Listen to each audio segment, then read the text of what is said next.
Hello, it's me again. It's almost as if I was here just like moments ago.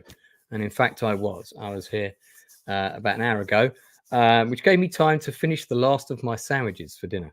So I watched episode 3 of AHSOKA, and I've watched it twice. I have also rewatched episodes 1 and 2 because I did a gut reaction, like literally with the title still going for episode 2. And I think I did that review a bit quick because I was very tired. It was quite early in the morning in the UK. It was about 4 o'clock in the morning, which, to be fair, is kind of like the middle of the afternoon for me normally. But yeah, I probably needed a day to decompress and think about it, and also watch it a second time. But it is called Gut Reactions. It's my initial reaction of what I think. So I'm going to talk about episodes 1 and 2 again a little bit, but I'm also going to get into episode 3 in more detail. Now, to help me do this, and also to make my stream more captivatingly interesting, is someone who, unlike me, hasn't got a great face for radio, but does have a great face for video. It's Retro Nerd Girl. Arriving to the city of white towers with silver trumpets blaring. Thank you so much for spontaneously agreeing to pop on. Oh, yeah, definitely. And I did catch a little bit of you discussing episode 3 of AHSOKA.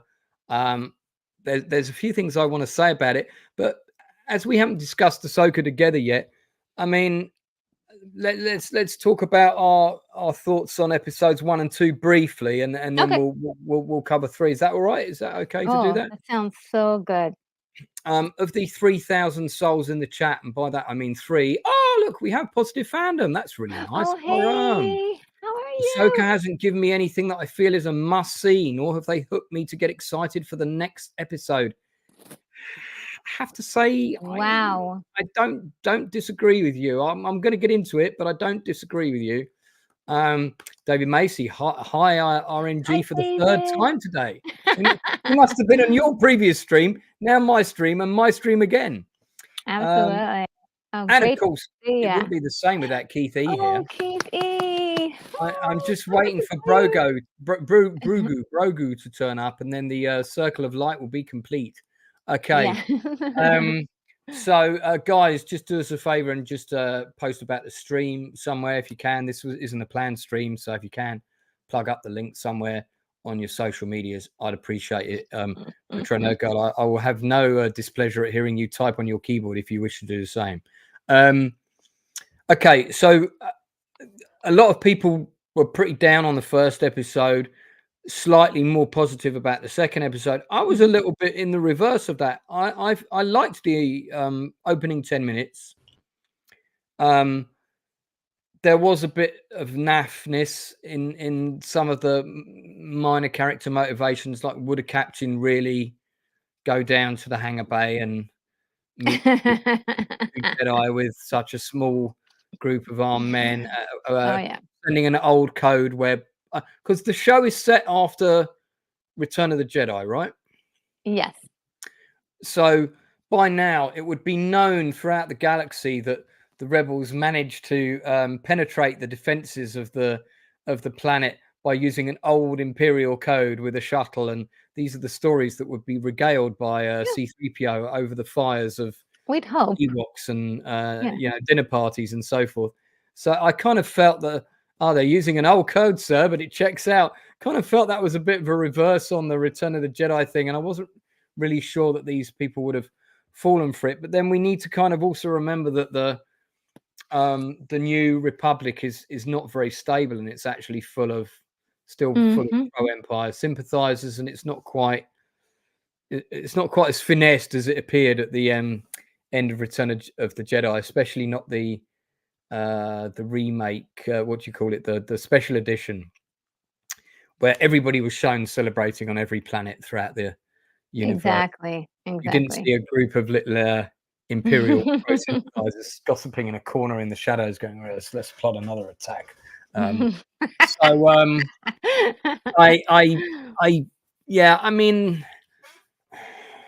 I liked their attack on the ship. I thought that was great. You know, the internal corridor. It was great to see the late Ray Stevenson. He wasn't given a lot to do, but he's quite a big presence, and I quite like the fact that he doesn't do much. Yeah, which says a lot about his acting ability compared to some other people. Which I might get into that. And then. Yeah, so that opening 10 minutes for me overall, couple of niggles aside, overall I thought was quite strong. What did you think of the opening? The opening was really good. It was the best part of the entire episode, to be honest. Yeah, with you. I agree. Everything else like dragged a lot. It was interesting. I was interested because it was new. It was the first episode. I wanted to know more about what's going on. But unfortunately, yeah, that was the best part of it, to be quite honest with you. Wasn't and look, the opening was, in my opinion, poorly written. As far as the as you say, how stupid is the New Republic? The New Republic is just so daft and so dim-witted, and there's just so many puzzling questions to ask about how stupid are we going to make these guys, or are we going to make smart villains? Because that's the key here: is make smart villains, and you make your protagonist, you know, maybe just a few steps be ahead of them or behind them. But to make them everybody so dumb is just really something that's really hard to stomach. Did I have fun while watching the show? Did I enjoy the visuals? Did I enjoy the pew pew moments? Absolutely, I enjoyed it. But the pew pew moments, I like that description. Pew pew moments. But the substance is very much a question. I feel almost as if episode 1 itself was and I said this on my channel, 80% filler. Okay, yeah, I'll pick up on that. I mean, I'm going to give it. The reason I put this shot up is one of the things I did feel when I was watching it was that the visuals felt very traditional. They felt traditional Star Wars. They were big. Wonderful. They were epic. So my props to whoever was in charge of that visual aesthetic. I wasn't sitting there all the time going, "Oh, they're in that 360 computer generated set again," and they probably are some of the time, or maybe even all of the time. But there were moments where I really felt I was back in the Star Wars universe. That in itself is a good thing, but the problem is that the core trunk of the tree of any show is the script, and the script, the dialogue. I mean, I'll talk about the dialogue in episode 3 in a minute, which I've got a lot to say about. The dialogue in episode 1, there was a lot of exposition, and there was a lot of I felt there was a lot of overstating of things, and Rosario Dawson is a better actress than the material she's been given to work with here. Absolutely.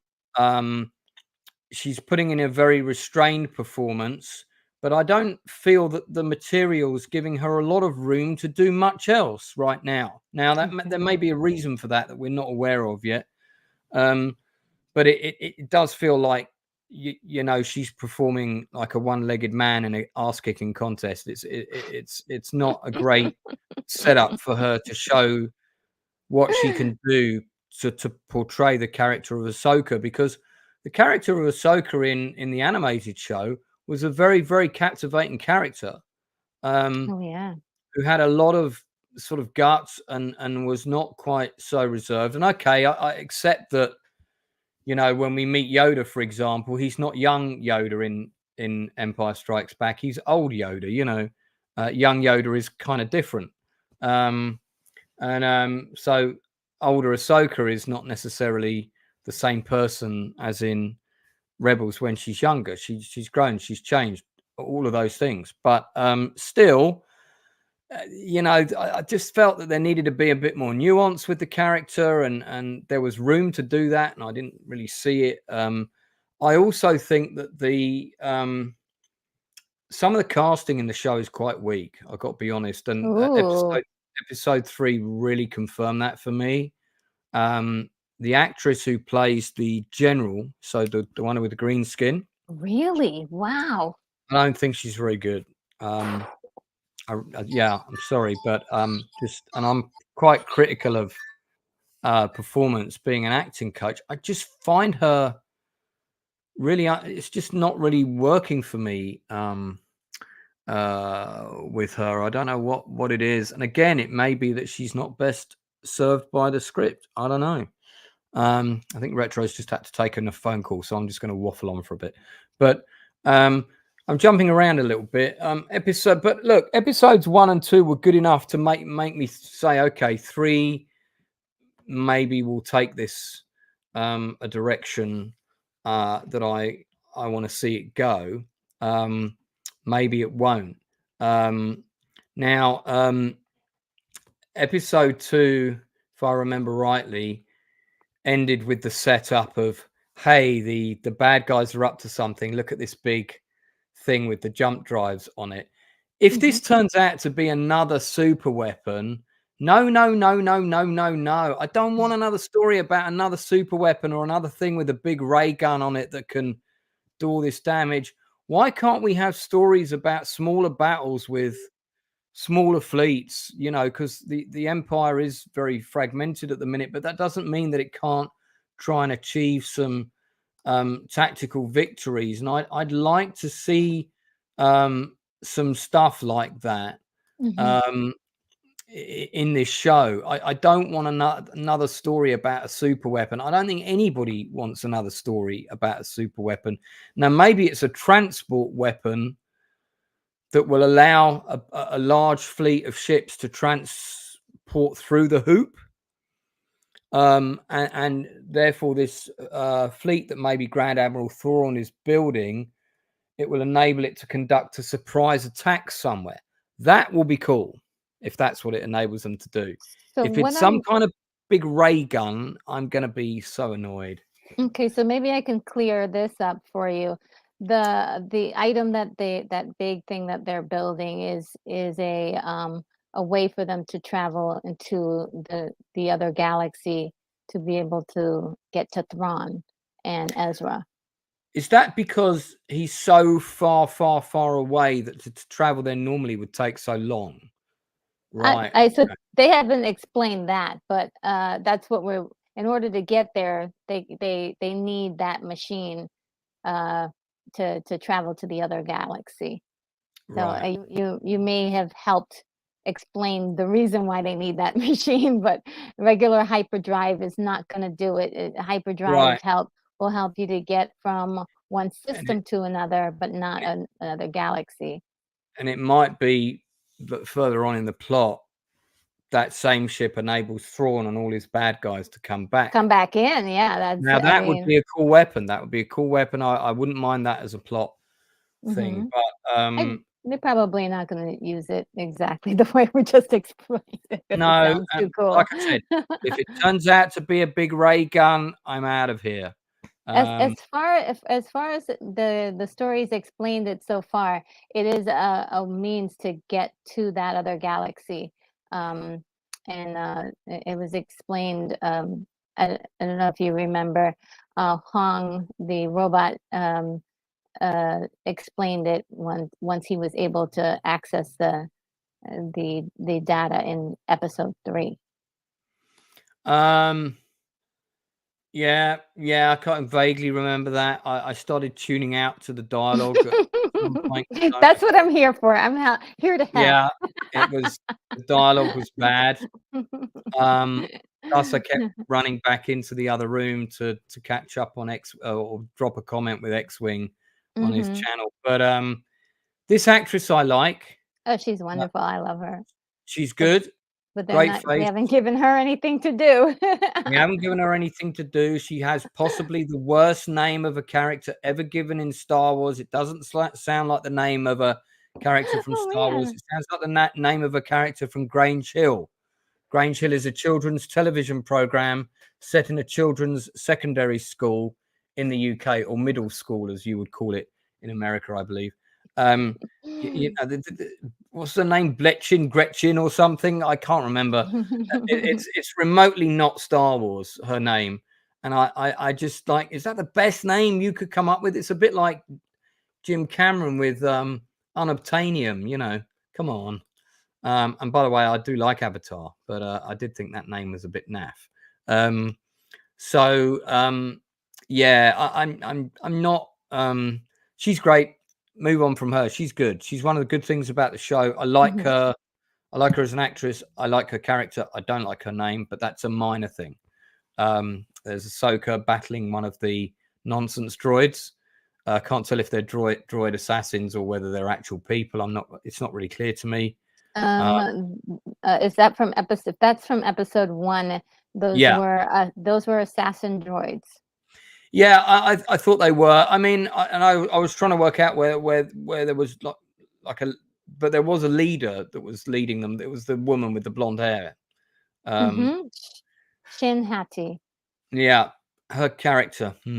Okay, talk about her in a minute. Ray Stevenson, I really like. He's great. The late great Ray Stevenson. I still can't quite process that he's no longer with us. Now, I did miss it.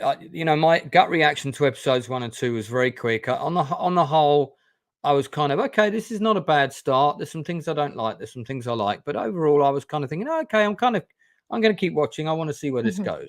One thing I did sort of, I think, miss out on, which feels like a bit of a plot hole, is if someone's gone to the far side of the galaxy and they don't want to be found, why would they have created a device that shows a map where they could be found? And who created that device? That feels like a bit of a loophole. And also, it's kind of, we need to get the thing to show the map where we can find the thing. There was even a scene that it was just like the scene from Indiana Jones where he puts the thing on the staff and the beam of light came through. I think it was in episode 2. And when I saw that shot, it's even like the same shot. I went, oh, come on. I mean, okay, I get that they might have been trying to pay homage to it at the same time, but I think with this kind of show, you need to skip those waves to your Steven Spielberg or whatever, and just try and tell something that's original and engrossing. And it just felt a bit naff, that stuff. But okay, so 1 and 2, I was happy enough with it to see where it goes. And I think overall, by the end of episode 2, I was giving the show 6 out of 10. So by the end of episode 2, where were you with it? I really wanted to give episode 1 a 5, and that was only for the visuals and the acting that a lot of the people were trying to do. For the story, I would really give it a very, like, if I could give negative scores, I could, because the story to me was not very good. But there was something in there that I felt was really interesting to do with the bad guys. I thought that the bad guys were like the shining light of hope for this series. And so I wanted to give them a 5, but I gave them a 6.5 for the first episode. Second episode, I liked a little bit more. I gave it a 7.5. It had a little bit more going for it. Some of the characters were a little bit less annoying. Like Sabine was extremely annoying in the first one, and she became a little bit more human as it continued on. And now it's getting a little bit better and better for me. But there's still a lot of missing elements that make a good story.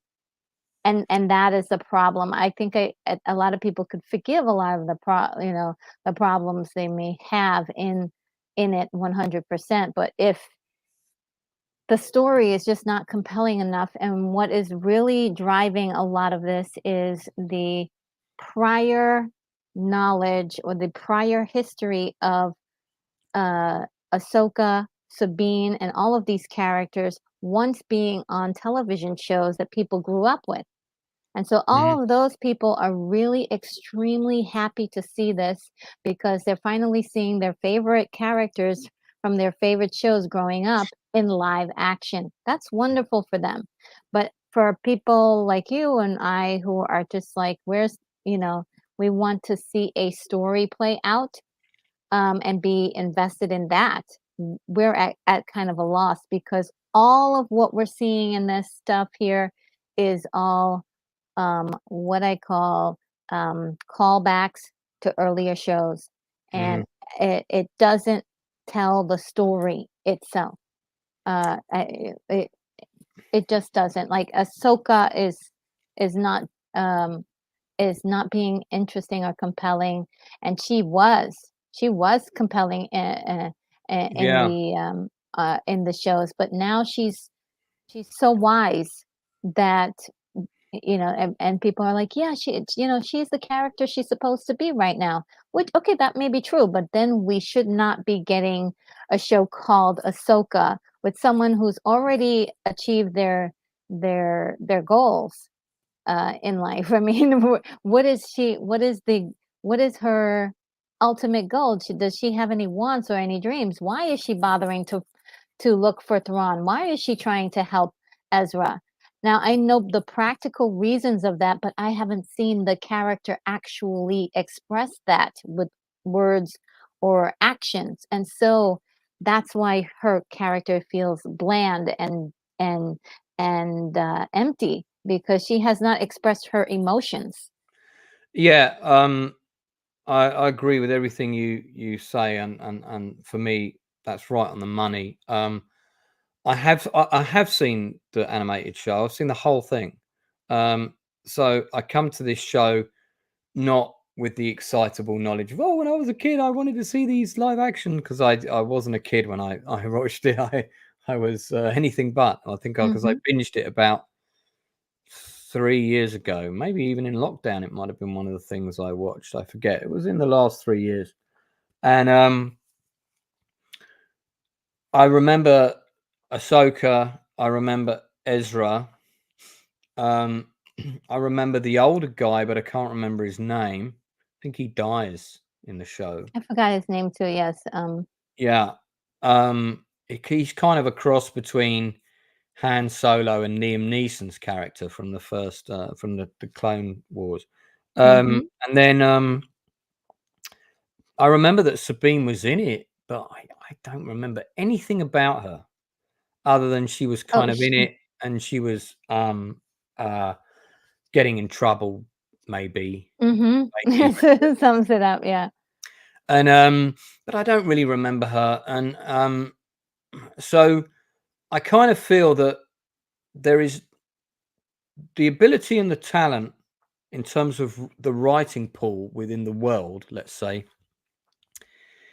is out there to write a show that works as a Star Wars show, that serves to match the canon of the original animated show, that has the right dialogue in it to serve the present story without over or under explaining the origins of these characters and their relationships. There should be just enough to give the viewer exactly what they need, who's never seen any of the animated shows at all. Exactly.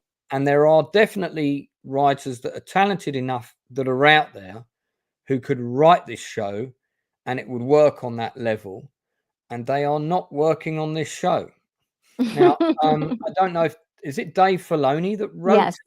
Yes. He's and doing it all right now. I mean, look, I've seen him being interviewed, and he does seem like an enthusiastic Star Wars junkie, and he seems like a pleasant guy.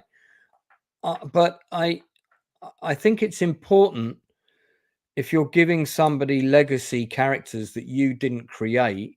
Did he create the character of AHSOKA? Yeah, he did create her. He created a. Did he create all of? But I thought he was one of the people that came onto that show. What, he didn't create the show of Rebels? No. Well, I'm not sure about Rebels, but it started with the Clone Wars. Yeah, and he came on then. And so yeah, okay. So he's like the one person you would say knows the most intimately. Right. So that's what I don't quite grasp. He's the right person with the right tools and the knowledge to do the job. Yet we don't seem to be getting the show that the legacy deserves, and I'm Yeah. not quite sure why. And I wonder if, I don't want to put it all on Dave Filoni's shoulders, because I know a lot of people are. We're not privy to production meetings. We're not privy to actually, I think you need to take this out and put this in, or can we make the characters like this? And he may well be a yes sir, no sir, 3 bags full sir. He might be in that kind of situation. We just don't know. And I'm speaking from someone who works in the industry, who knows what these meetings are like, and some of these decisions may not have been his. It may well be his fingerprints, and it may well be his name on everything, but it doesn't mean that he's the one controlling the wooden spoon stirring the pot, if that makes sense. So I don't want to put it all on his shoulders, but there's something about the show that's not quite working. And for me, it starts with the script, and the script is not serving the characters well. I think that's the big problem. It's not serving the characters well, and then de facto on that, it's not serving the actors well. But I do think there are a couple of weak actors in the show. She's the lady who plays Sabine is perfectly fine. Yeah. Sorry, did you want to add something there quickly? I think I have a lot of thoughts, but whenever we begin to start to talk about episode 3, I have a chunk of whenever you're ready to get into episode 3. All right. Just go to the comments in the chat and we'll jump on episode 3. Retro Nerd Girl, hi, I couldn't agree more. This live action story could be better. It isn't anything specific one way or another. Yeah. David Macy, haven't seen it, but watch many commentators and they all say the same. Terrible writing wasted on a cinematic film with implausible characters who defy logic and physics. Absolutely. It upsets me to sit down and watch something from a universe I love so dearly and find myself playing Football Manager on my phone because it's just so dire. I mean, if that isn't an insult, I don't know what is. Thanks for that, Nerdly UK, who's also a film reviewer. Oh, wow. Yeah, I mean, episode 3 is the one that's made me realize how badly the show is in trouble. I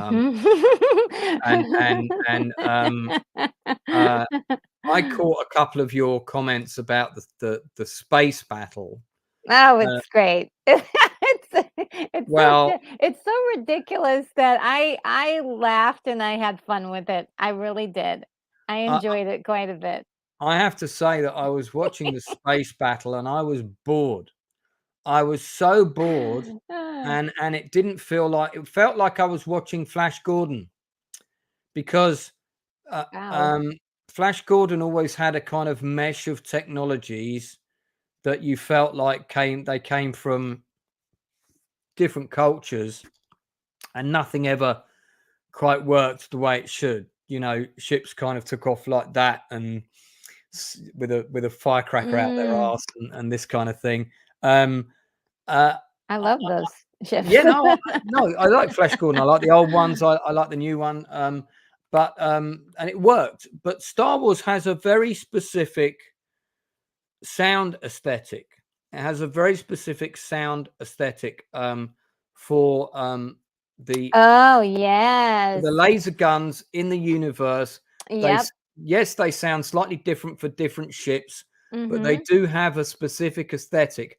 They don't sound like a rail gun from World War II, Or or a or a 50 video cal. game. Yeah, or a video Yeah, game, and because that's it just, exactly what it sound like, and you could even hear the sound of, like, clicking where somebody was, like, hitting the button. Like, yeah, what the heck? What is the sound I'm hearing? yeah, I that took me out of the show. I just felt this isn't Star Wars. The design of those ships didn't look very Star Wars to me. They just felt a bit wrong. I get that they're trying to do new looks and things like that, but I like Ahsoka's ship. I mean, you can see that the Lego Oh, set of it's that will be great. coming out. Yeah, That'll be that's a coming great out in ship. no time with its revolvable Lego wing and everything. But Mhm. I'm probably going to have to get that just to get the Ahsoka Oh, figure. I'm a fan of the ship. Yeah. Yeah, I know. I like the ship. I like the ship. Ship's cool. I quite like the droid. Oh, yes. I love, Huang. There's absolutely no reason that David Tennant needs to do his voice other than we got David Tennant in the credits. It doesn't sound like David Tennant. Why get David Tennant to do the voice if you're not going to let him be David Tennant? I mean, they've computerized the voice so much. Whereas with C3PO, you know, he kind of sounds like an android, but it is the voice of the guy. It's the voice of the actor. Couldn't, if you got David Tennant, let him do a voice. It just doesn't sound anything like him. I just think it's pointless. I could have done that voice and you could have just changed it and saved yourself a ton of money. Mind you, you wouldn't have had David Tennant in the credits list. But yeah, I mean, Jacob Ironside's here. Oh, I did a stream with this guy Oh, the other day. Nice to see you, Jacob. We were doing oh. Lord of the Rings on Cannelloni Sasquatches or whatever. It's got a strange name, bearded Yeti person. Anyway, it's another channel. I did a Lord of the Rings stream. It's on my Twitter. You can find it. Jacob Ironside was on there along with about 5 other guys, and we were all talking about a much more beloved film, The Fellowship of the Ring.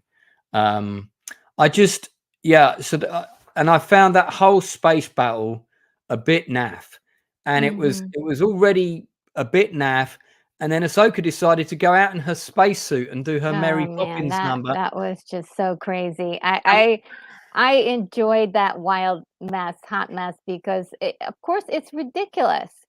they didn't even do sound effects.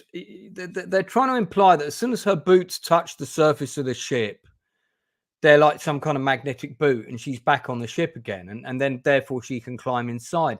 They didn't even bother to do any sound design on the boots touching the surface of the ship. This is the sort Yeah. of detail that Lucas or Spielberg would have been all over that shit. But you know what? You don't care about that kind of stuff. You just think, oh well, it's in space, it's science fiction, people will believe it. The Yeah. problem is what producers don't understand is that you have created laws for your universe already. We're not talking about the laws of physics and science.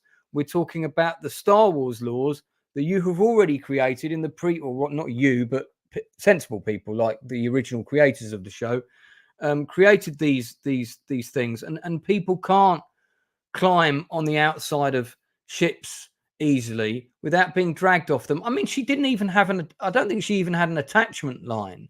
No, there was no attachment Even if you line. had magnetic boots, the speed that ship was going, you would just blow off. And space is big, and oh, I'm going to fly back around and catch you. Space is big, it's called space for a reason. It's just sort of, it's all just a bit naff, and I just thought, you can see them sitting in the writers' room. Oh, what do we do with this space power? Oh, I know. Why doesn't she go outside on the ship with the lightsaber and she can cut one of the ships in half? Now, if they'd actually had an attachment line, even though she's a Jedi and all that shit, I kind of would have bought that a bit more. But I just thought it was just a bit naff. Yeah, attachment line would have been great. At least it would have put some practicality to it. One of my my viewers had a great suggestion, which I thought would have been great. They said, why couldn't she have opened the hatch and then use her force powers to like crash one ship into another, because that is a force talent we've seen being used before.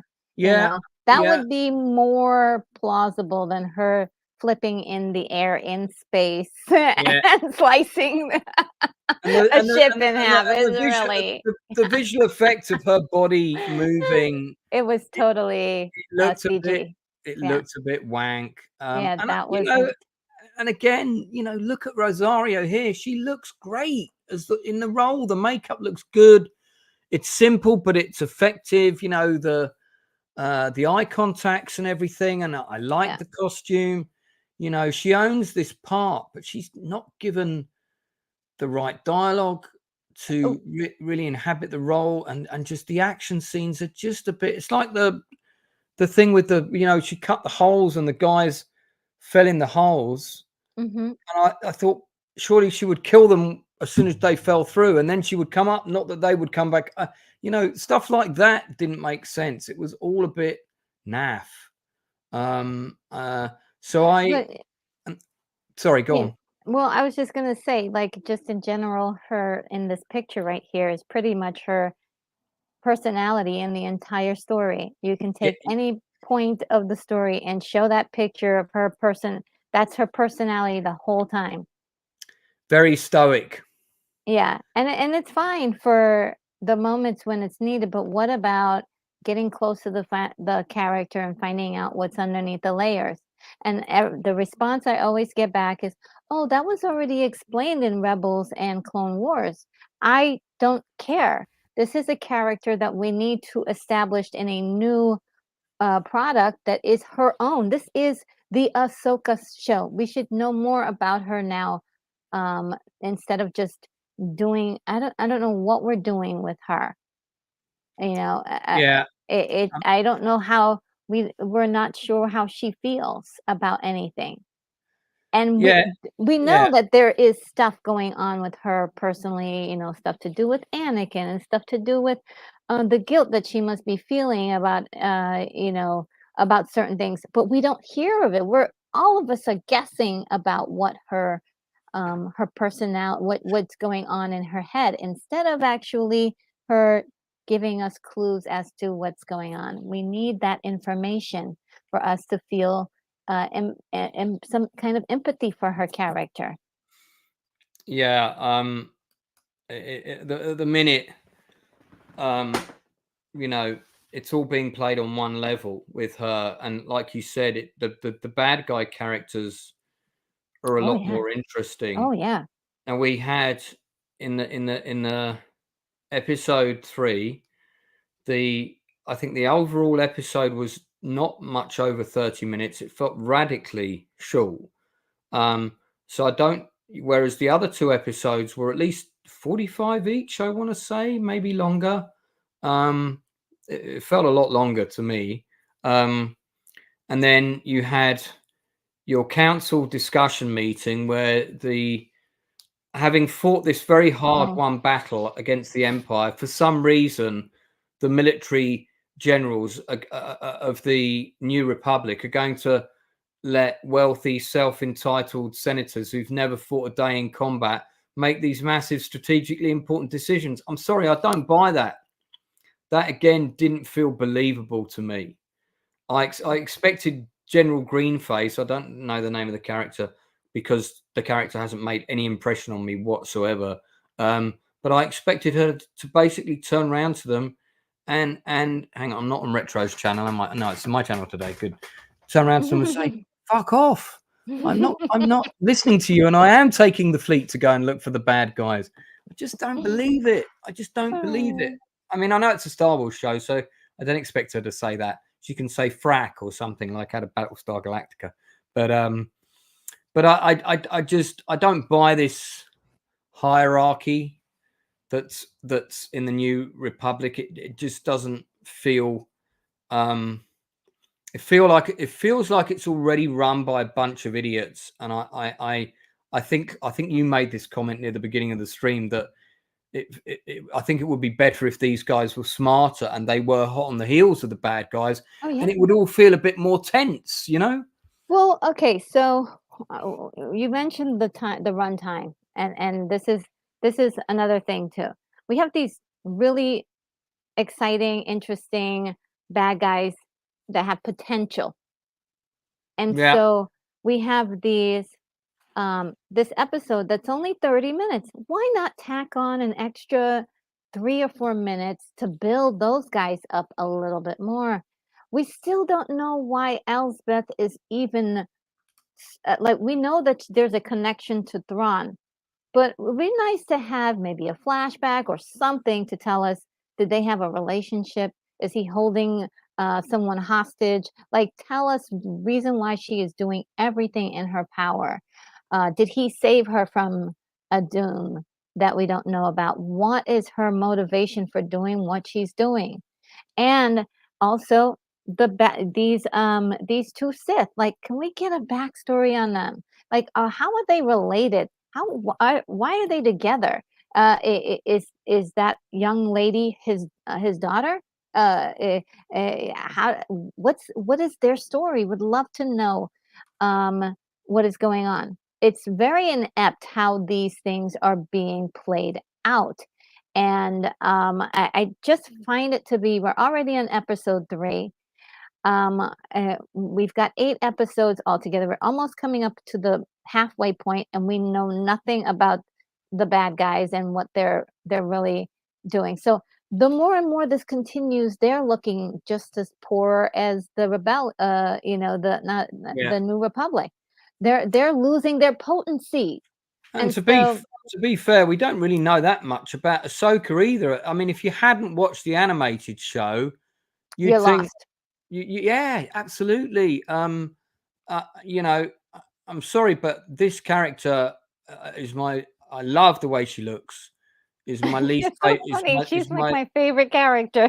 she's my least favorite character. Her dialogue with her kid in episode 3 was absolutely atrocious. Mom, I want to be a Jedi one day. Oh, do you? And I was just, you're the general of a ship, and you're placating your kid while you're right outside the command center. No one acts like this on a naval vessel, whether you're part of a rebellion or not. You just, what are you going to do? Hang out your washing in the corridor, please? It's just a bit naff, and the kid, not a good kid actor, either. I've worked with quite a few child actors recently, actually, had to help cast some on a show for a friend of mine, and it's amazing how good they can be at such a young age, and that just felt, it's like some kid had stepped off of a Disney show, and he probably had. And I feel, I feel a bit mean, because it's, I wouldn't want that kid to watch this review and it really undermine his confidence in terms of his acting ability. But it's the job of the director and the job of the scriptwriter to make that scene a bit more Star Wars and a bit more interesting. And, couldn't that kid have just given his mother a forlorn look and just, just said something a bit more simplistic, like, one day I want to fight like you? So And she could have said something like, I fight so that you don't have to fight in the future. Don't you understand? That's what this is about. That would have been more in fitting with yes, the reality of the story we're presented with. yes. You can tell I'm a script writer. I could come up with this stuff off, Well, in my here's sleep. the thing that I have to say about that scene in particular. Go on. And I mentioned this earlier. Why is that kid in the story? Except for to say to people who watch the show, hey, here's that character we know that you know about, we from the other show. Like, there was absolutely no purpose in having the kid just come on screen and say, I want to be a Jedi, out of nowhere. Out of nowhere. So Well, that's what I felt. I felt like that yeah, scene didn't even need to be there. he didn't need to be there. It was filler. It was filler. And also, what was also filler is Hera even being there. She's not even part of the the journey that is going to be happening in that going forward. And of course, Yeah. it explains a little bit about what's going on behind the scenes. That scene did not need to be as long. We needed, In fact, all we really needed was the scene with the council at about half the time, and with a little bit more tension and making the dialogue more immediate. Like, you know, we need the ships. We've got to go to this sector. You can't have them. We've already got some pockets of imperial resistance we're dealing with. yeah, We've got, you know, our own resources are quite scattered right now. Well, I could take this ship, and this ship. No, you can't. That one's just gone in for repairs, and this one. Just keep it. Do you know what I mean? Keep it yes, Star Wars. yeah, And and tighten it up a little bit, because yeah, that was, tighten it up. I thought that whole scene was just all a little bit drawn out, even though it was great to see Mom Mothra. I just was like, Yeah, are they destroying Mom Mothra's character here? Because it makes her complicit to the downfall of the New Republic. This is not good yeah, for this character we're supposed to be no, cheering for in Andor. So yeah, it was, I was really disappointed in that scene, and I was like, is there something here? I hope this is leading up to something. I'm holding out on hope that maybe there is, but I'm also feeling like maybe there just isn't, because maybe the people who are writing this don't know um, the ultimate storyline for Mon Mothma. It's just really sad to see that happen to a character that we love. yeah, And so I was like, okay, all right. Um, it like I said, when looking at this particular episode, it made me realize something very important about the last two episodes, which is um, everything that's happening in these three episodes is mostly filler, and mm, there's about 20% story here. mm-hmm, And we could have just had a nice hour and a half movie that was just like a special feature presentation, like they did for Werewolf by Night on Disney Plus, instead of doing this elongated 8 hour, eight episode venture, where most of the time people are just standing still looking like this. Like, that is not a story, yeah. you know? I think they should have literally just gone, you know, that council scene half the time, dump the scene with the kid, go straight to the communications of, I'm afraid the council said no. Why? Then the call gets cut. Yeah, That's I mean, you don't really, even know how, you don't even have to even show the council. That's the other part, is that she could just came on the yeah. screen and said, "Hey, look, they told me no for, you know." I think the council saying no probably will turn out to be important. Mhm. Um, if it's not important later, I'm going to be quite annoyed, Yeah. because I feel. Um, just correct me if I'm wrong, but Ezra Bridger in the animated show, wasn't he a white kid with ginger hair? Or am I remembering that No, wrong? that's a guy from, I believe it's the game, Jedi Order, is it? And I could be wrong about that, but no, Ezra Miller, as Ezra Miller, Ezra is actually a God different forbid. Ezra. A different Ezra is has dark hair and has like cocoa brown skin. Okay, God, I'm really getting my characters jumbled up, and that just goes to show how big an impression these things made on me. I Yeah, I forgot the mean, name of that character though, but he's from the game. so this actress is sort of playing the apprentice of Baylan Skull, Ray Mhm. Stevenson's character. Mhm. Uh, I think this actress is it Shin Haiti? Is that her name? Shin Hati or Shin Hadi, how I'm not sure. Different Right. people are pronouncing it differently. Um, I mean, yeah, okay. She's all right. I like her. Yeah, I kind of like the character. We could have done with a bit more. we could have done with another dialogue scene between her and Ray Stevenson rather than Please. Mom, I want to be a Jedi one day. That would have been a more interesting bit of backstory about them. Yes. We don't need to know the kid's pet fish's name or anything. Yeah. So I feel like that there could be more there now. So 22, I think about 20 minutes of it was a lot of time of episode 3 is this space battle. And then we get into Nerd League UK has it. Cal Kestis. I am thinking of Cal. Yes. Thank you, Nerd League. Yeah. And then we got space battle. We've got AHSOKA Space Jesus doing her thing. Then we've got space weapon. Then we're hiding in the woods. Turn off power. Go and hunt them down. End of episode. And I'm like, was that it? It just. And God bless Ray Stevenson, because he is doing the most for like absolutely nothing happening in the scene. He's he's emoting, he's turning this side, he's giving it, he's like really trying as hard as he can to build some sort of complexity into his character. Without overacting as well. He's going for a strain, but he's doing the Robert De Niro bad guy, but he's creating something with the character. He's doing a good job, and I'm not saying that because he's passed away. I'd be saying that about him regardless.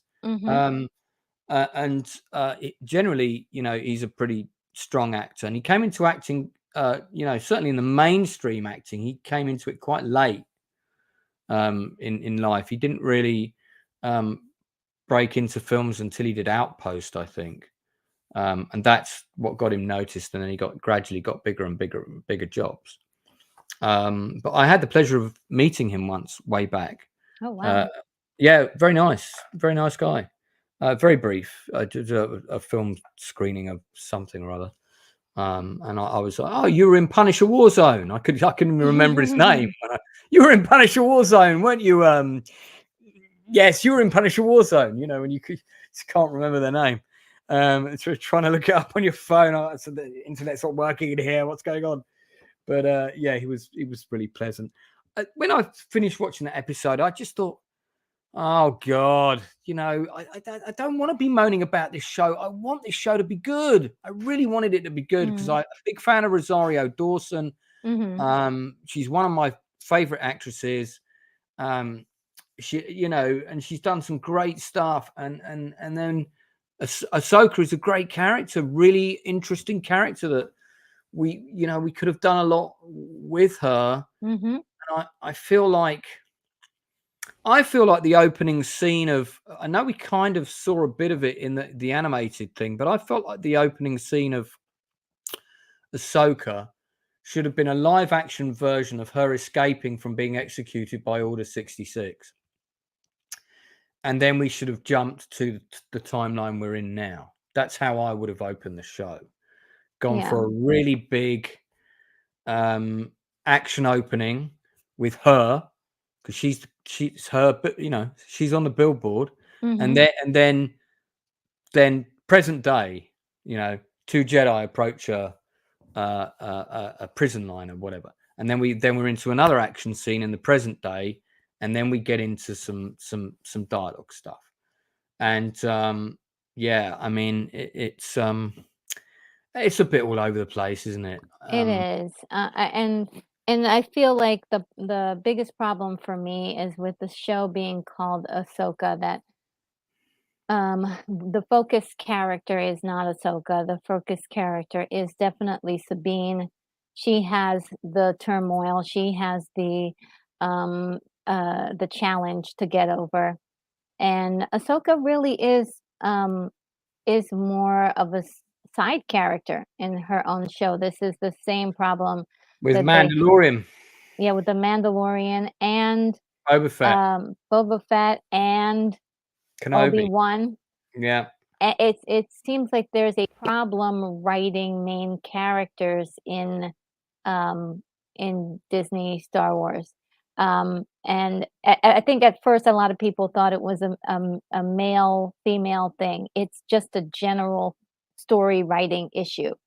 They don't know how to portray a hero character without making them too much of a hero or totally destituted and wild Yeah. and crazy. The, Like, it's just kind of like the narrative arc of a character's journey. Mhm, We saw this with Rey in Star Wars, has been lost, you know. mhm. And I think again, sorry, just to mhm, make this go ahead. point quickly, Mhm, if we had started with some sort of flashback with Ahsoka, something big, and it mhm. wouldn't have had to have been Order 66, it could have been something else, just for the benefit of those that haven't seen the animated show, that sets up Exactly. a bit of stakes, a bit of background, and you can do that in a 5-minute scene, 3-4 pages tops of your script. I mean, give me the job. I'll write it tomorrow, you know? And Yeah. um, I just think that that would have given the audience a bit more. It would have given Rosario, you know, the ground running with some other nuances to build in from something in the past. Now everybody's seen it. Yes, okay, she's got to be stoic in the present, but we know in the past she's really feeling this, or she's being stoic because of this. It just would have given it a bit more layers. But sorry, Mhm. you make your point, please. I forgot what it was, but it's Oh, okay. damn. It's all right. Sorry, I wanted to say mine before I forgot what mine was, Yes, no, it was which the is a more bad habit of important. mine. No, no, no, it's not a bad habit. It is very important for you. I'm sure it'll come back up, but um, I totally agree with all of that. I do feel that maybe they should take a look at something like how think of something like the original. They had almost the right idea with the Indiana Jones things. Like they know that the main character has to be like the focal point, but instead of making Ahsoka uh a character that is working through a problem, they made her look like she's above the problem, right? She's above the problem. Like, um, Sherlock Holmes, for instance, he's always Sherlock Holmes in all of the movies and books, but he's slowly discovering something new and finding something and testing something, and there is something for him to find out psychologically, and this is not what we're experiencing with Ahsoka. We're just the whole time this is what we're experiencing, and every once in a while she'll give a smile and she'll go like this, and you know that's all she's doing, and I feel um Yeah, there's not that's a lot there, is there? There's not a lot not there. enough to chew on as a viewer for a character that is supposed to be really uh, epic and incredible. We want to see her struggle a little bit, and we're not seeing her struggle. And we don't need her to be crazy, destituted, and not believing in the force anymore. We don't need her to go that crazy. We just need her to have a problem to need to fix psychologically and deeply, you know? Yeah. Or if not, make the show instead of making it one long narrative like they're doing. It would have been nice if every episode they were going from town to town, and then at the end they had a one big, final kind of thing that tied it all together. You know what I mean? Like how when you had those nice long TV series and they had like 22 shows, you had your main character go from place to place, but they always, they worked their way through the adventure, discovering new things all along. Mm. And that's what we're not getting here. We're just kind of getting like, oh yeah, things are happening to them. Yeah, yeah, that was always a a flaw with a number of films I watched, where things happen to characters rather than as a result of their choices or their actions. Um, and that definitely is an issue um, with this. I'll tell you another thing as well, which I feel is missing. Now, if you go back to Star Wars: A New Hope, Ben Kenobi believes he's one of the last of the Jedi. And whenever he talks about them, there's always a layer of there's a he's being quite stoic in his kind of Gandalf wisdom kind of way, but underneath that he always plays it with this nuanced layer of sadness, because he knows, or he believes, that he's the last. And when he's talking about, oh yeah, the Jedi were once they were once a powerful force in the universe, and and then there's that line, he betrayed and murdered your father, and Guinness puts in that pause. And I don't know if Alec Guinness was told by Lucas that Vader was Skywalker's dad. That was something I know that Lucas already had in mind if he did another movie. It wasn't set in stone, but he had it in his head that it might turn out that way. But you're busy today. But he always adds that layer of sadness about talking about the Jedi and stuff. So this is after Return of the Jedi. So this is after a lot of battles have been fought. Yeah, the rebels have just won the big victory, but most of the Jedi are dead. Yes. And she is one of the last. So I'm not getting this sense of her sadness at her fallen comrades. Yes, of course, all of that will be bottled up and everything else, but we still want a bit of friction there. We still want a bit of a moment where we can see a shred of vulnerability just for a second. It doesn't have to be big. It could be really subtle. I just think there's a lot of stuff like that if you look back to the earlier films, that's there with character development. The characters in the prequels felt very bland. Yeah. And this feels of a similar standard of writing. I think that's because Dave Filoni was definitely is a big fan of them.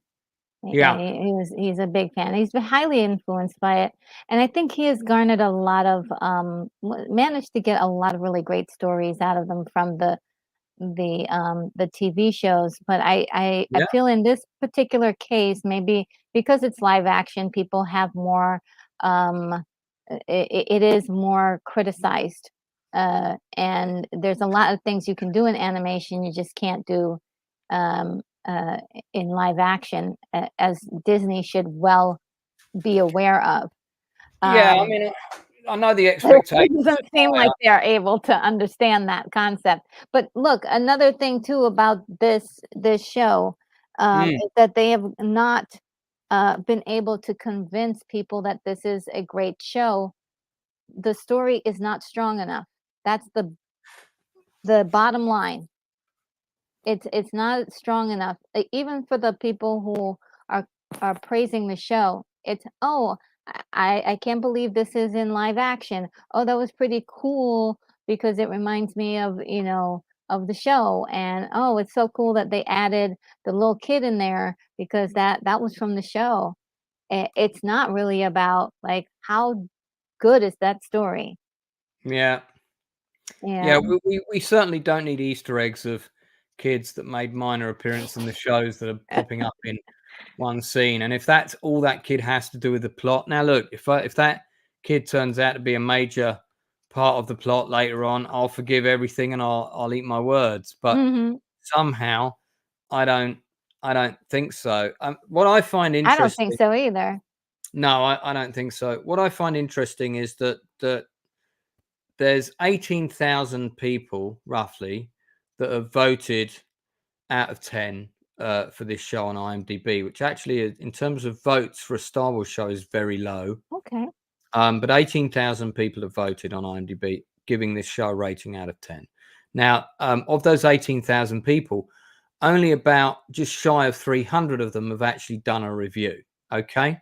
So, I guarantee you that 36,000 or 36.9, sorry, not 36,000, 36.9% of that 18,000. So I don't know what 36.9%, let's call it 37% is of 18,000. If someone in chat wants to jump on their calculator and do that for me, feel free. I'm not going to ask my guests to do it, but have given it 10 out of 10.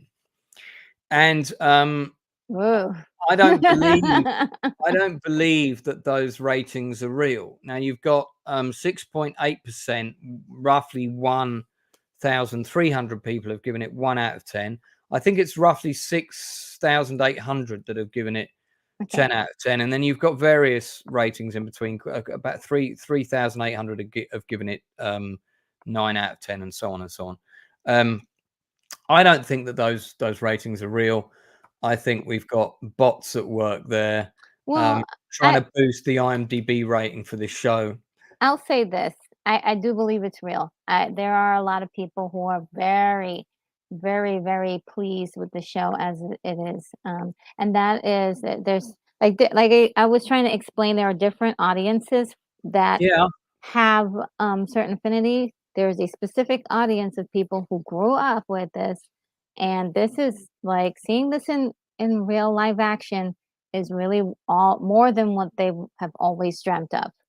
And it isn't for me because I did not grow up with this.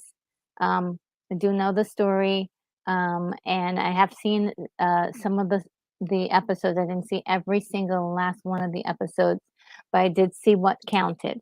And from what I can see, I get all of the references, but it doesn't have the emotional tie for me because I wasn't a kid when I saw this. I was a grown up. So there's a big difference. There are a lot of super fans of this, that the show was incredible to them. AHSOKA flying in space and cutting a ship in half is like amazing.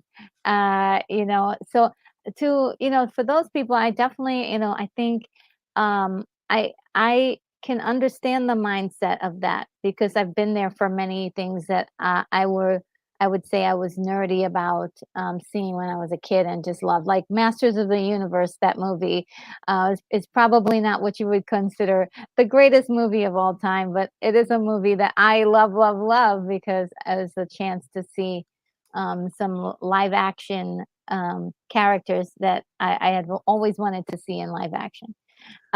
So it is definitely a lot of people who are giving these positive scores extra super. I know a lot of them that feel that way. And unfortunately for everyone else who doesn't feel that way, I don't know why it is not understood by Disney, and why these stories are not feeling so good. As far as the visual look, it's got Star Wars down. They're copying stuff from the original, and also I expect copying from different parts of the history and the movies to be done. In order to look like Star Wars, you got to copy a little bit.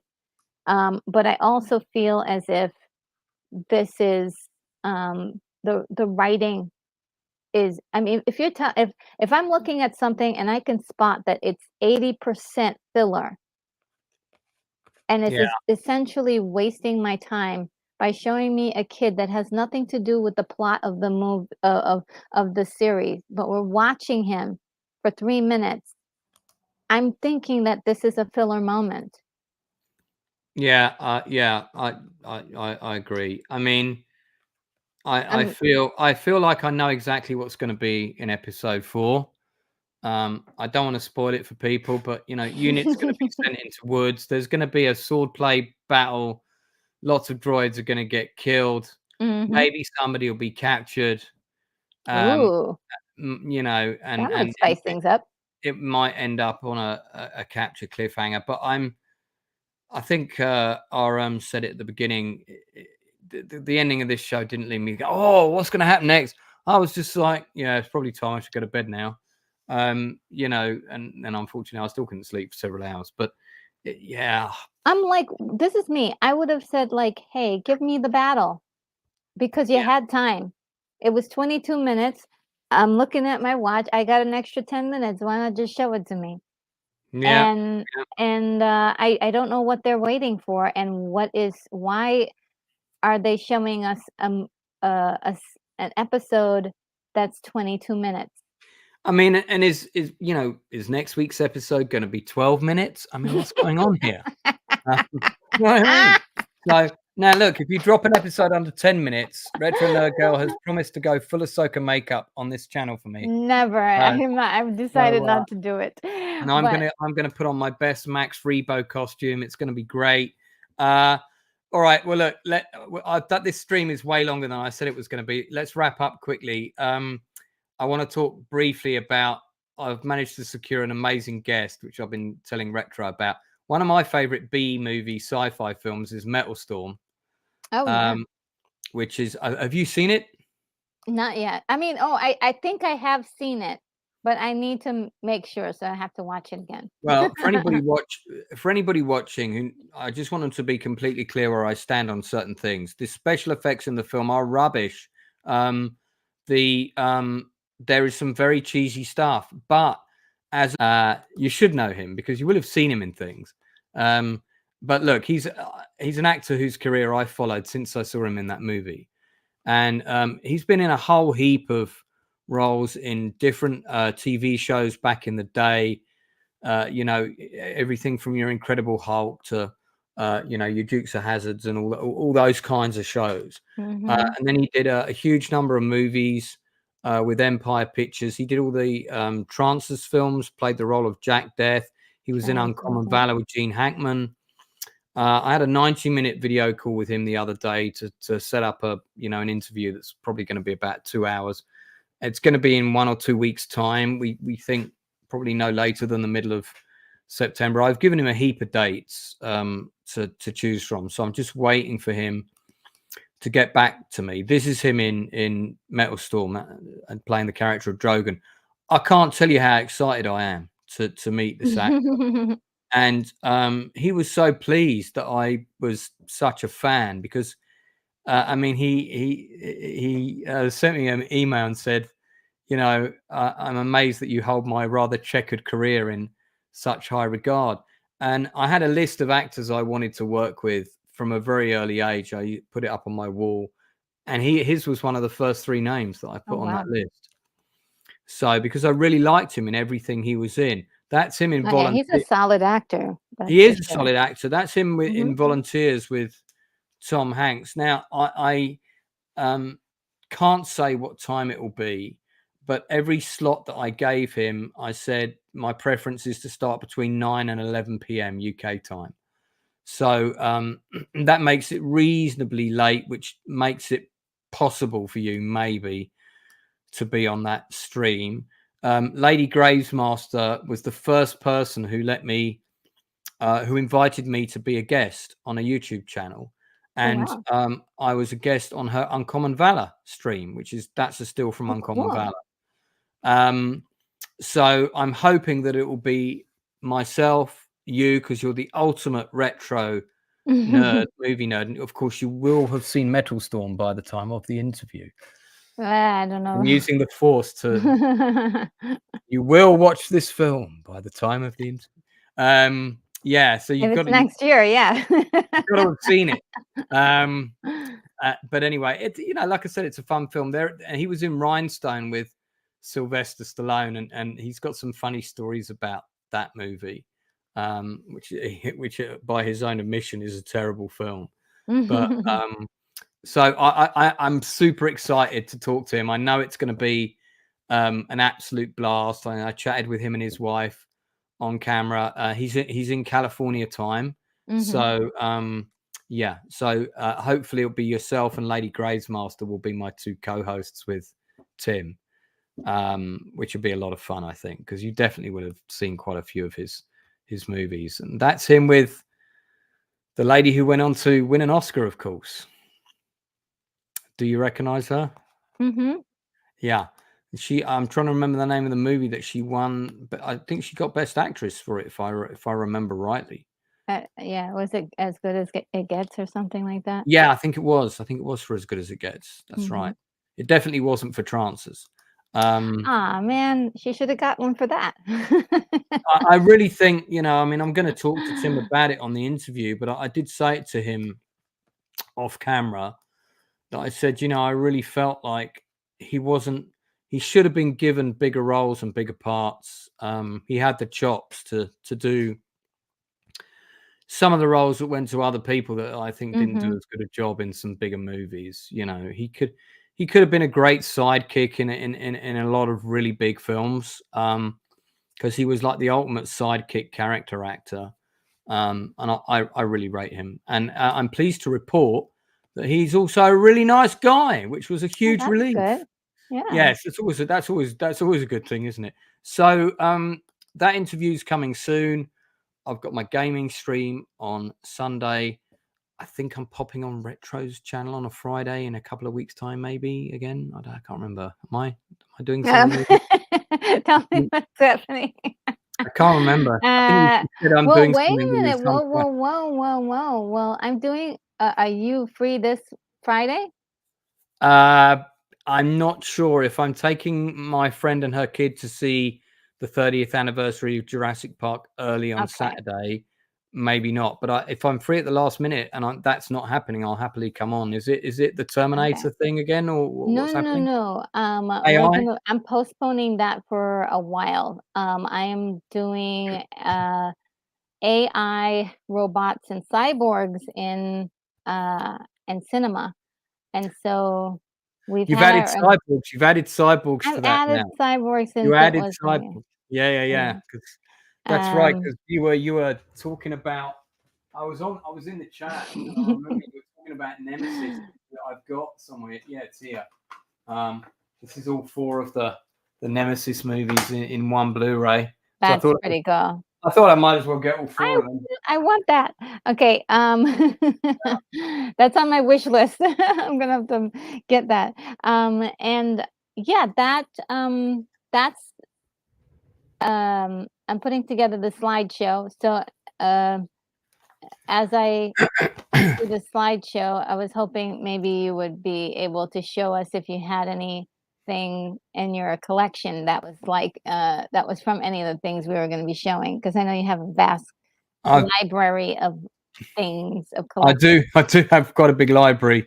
I mean, unfortunately, all my DVDs are in big DJ cases. In fact, I'll show you exactly what I mean. Holy moly! Yeah, because 2 of them are in the other room, and in fact, the 2 big ones are in the other room, and the one small one is here. Holy moly! So what I did was I deboxed them all. Oh. And so, for example, in this this one contains all the foreign films. Oh Lord! So we've got Red Cliff here, Shaolin, 7 Swords, 7 Samurai. So these are all the Asians. So this is the Asian cinema section, alphabetical, of course. Okay. And so I do have a science fiction section. It's in the other room. Might be quite difficult for me to hold that one up to the camera because it's so heavy. But and then I've done them like, for example, all the Italian stuff is all together. So Romanzo Criminale and Gomorrah and Gang Story, and these are all the Italian crime dramas, which I'm a really huge fan of. And then I've got all the French films in here as well. So Paris Lockdown, Point Blank, 36, Tell No One, Untouchable, Marine. I've got both versions of Marine because there were 2 versions, as well as 2 films, parts 1 and 2, and all of these as well. Doberman, Very Long Engagement. I mean, I've got my collection. My film collection is absolutely massive. It looks it. Yeah, I don't think people understand just how big it is. And I've kind of, I've tried to sort of really put it on pause. I meant to ask you when I was on before, and I completely forgot. This is an old film, and I know you're not the biggest fan of horror, but have you ever seen the original House? Absolutely not. I think this is one of the best movie posters ever made. I really like it with the creepy hand, and it's actually absolutely not. Okay, so this is more of a comedy horror. It's not a what I would call a splatter horror. And our good old friend Richard Mole, who was the sorcerer in Sword and the Sorcerer, and I didn't know if you noticed, he was in that photo that I put up of Metal Storm. That's Richard Mole in that. Yeah, in the makeup. Yeah. That Richard Mole is actually he's not in this photo because these are two villains, but this is one of Richard Mole's people, and this is the makeup he had to wear. And this guy, by the way, who played Bao, who's one of my favorite bad guys in a movie ever, that's the only part that actor ever played. He never did anything else. He's got one. He was like, I'm done with Hollywood. Yeah, man. If I get to wear like one arm with a big claw on it, that's no good. Anyway, all right. Well, look, we'll wrap this up. Okay. So I may pop into retros on Friday if let me know ahead of time, but I'm hoping that you won't be available. Okay? Oh, okay. For good reasons. You're hoping I won't be available. Well, I can. Yes. Listen, if it's going to be a long and complex stream, if you just want me to pop in for 10 minutes and show some goodies, I can do that. I think it's more important that you spend time with your friend. Now, listen. Did you rate? I wanted to clear something up. I have criticisms about episode 3, but I did ultimately enjoy myself as I was watching it. Because it made me laugh a lot. Well, it made me laugh about how bad it was. So I don't know if that counts. I'm not sure I did enjoy it, and I did enjoy the pacing. It was a lot better than there was 2. They were picking it up a little. It was less of a council meetings, walking and talking. Council meetings, walking and talking. Yeah. But I can't say that I enjoyed it. I kept watching the space battle and going, "This is so naff." I just didn't like it. 4 out of 10 for me. Episode 2. 4 out of 10. 4 out of 10 for me. Wow. Well, and it's episode 1 for me was 6. Episode 2 was a 5. Wow. Episode 3 is a 4. The more you watch it, the more you hate it. Rosario, you're one of my favorite actresses, and give me a big scene. I want to see you let rip, not just with the lightsaber, man. Give me some acting. Fire. Yeah. Well, she can act. Just give me some fire with the character. Let's see something. It's not her decision, is it? It's not her. It's how she's written. She's written to be stoic. She has to play stoic, and she's doing that really well. But there isn't much for her character, and so that's the problem. I did enjoy it. I did enjoy it more than 1 and 2. So it's actually getting gradually better. And just because I enjoy something doesn't mean that it's good. Okay. Yeah. Well, you know what I mean? Like, I really enjoyed Masters of the Universe movie, but according to many people, it's not that great of a movie, like we can enjoy you can enjoy a movie like Metal Storm, and with the caveat, like, there's some problems, but I still liked it. Anyone who's going to watch Metal Storm now is probably going to think it's crap, but I think if you've got a broad taste in films and you can respect a movie that's made for hundreds of thousands of dollars, it's not a big budget film. Exactly. There's a difference. Yeah. And you can appreciate what they did with what they had. There's something very earnestly fun about it, and it's like a small western on a small planet in a small town. That's it's a microcosm adventure in a larger galaxy, and I did feel like it took place in a larger world that I didn't see, and I was hoping we might get more films in that world, and sadly we didn't. But I'm hoping Tim has said he's going to have a word with Charles Band and see if he'll come on my channel. Oh, that's good. So if I can get Charles Band, who used to run Empire Pictures, who did Ghoulies, Robojocks, all of those, that'd be amazing. So we'll see. We'll see. I have written to Charles Band myself before to try and get him on the channel. But I feel with this personal introduction, maybe that will happen. But we'll have to wait and see. No pressure, Tim, if you can't facilitate that. But he did say he might he speaks to him now and then, so he might be able to. Oh, that sounds awesome. I think if the interview goes well with him, then you know, and it's funny because I work in the industry, so I don't get fanboyish very often. And I wrote him this really passionate email about, you know, how I'd watched him since I was 11 and all of this kind of thing. It was a bit gushy. And afterwards, and I didn't hear from him for 2 days, and I was thinking, oh, maybe that was a bit too much. And so I wrote a second one. I said, well, listen, if you can't make it, it's fine. Thanks very much for your original reply. And I was all like, no, he's not going to come on. And then I wrote back this really long message, and I was like, oh, okay, cool. So yeah, it was all good. It's all good. It's all good. All right, going to end it there. Thanks for tuning in. This was not a scheduled stream. Actually, do you know what? It would be great if we could do this again next week. I'd like to. I know you're going to do an AHSOKA thing on your channel anyway, but I'd like you, if you've got, it doesn't have to be as long as this. We've been on for a ridiculously long time. We could do like if you've got a half hour free, probably wrap it up in 30 minutes. Let me know. Possibly, yeah, pencil me in. I do have something to do afterwards. As long as we're done by by about this time, I think. Yeah. This kind of time. Let's do it. Let's do it. Why not? The same kind of time frame would work really well for me. So let's go with that. All right, fab. Okay. Thanks guys for watching, and we'll see you all again real soon. Don't forget to check out my co-host channel. I'm sure most of you are already there already. Retro Nerd Girl. All the information is already below there. Ooh. And join me for my niche Lone Wolf gaming stream on Sunday. Who needs to play these games with real 3D graphics when you can hear me do the voices of all the characters? How fun is that? So join me for that on Sunday. It'll be a real blast. I'll see you again real soon.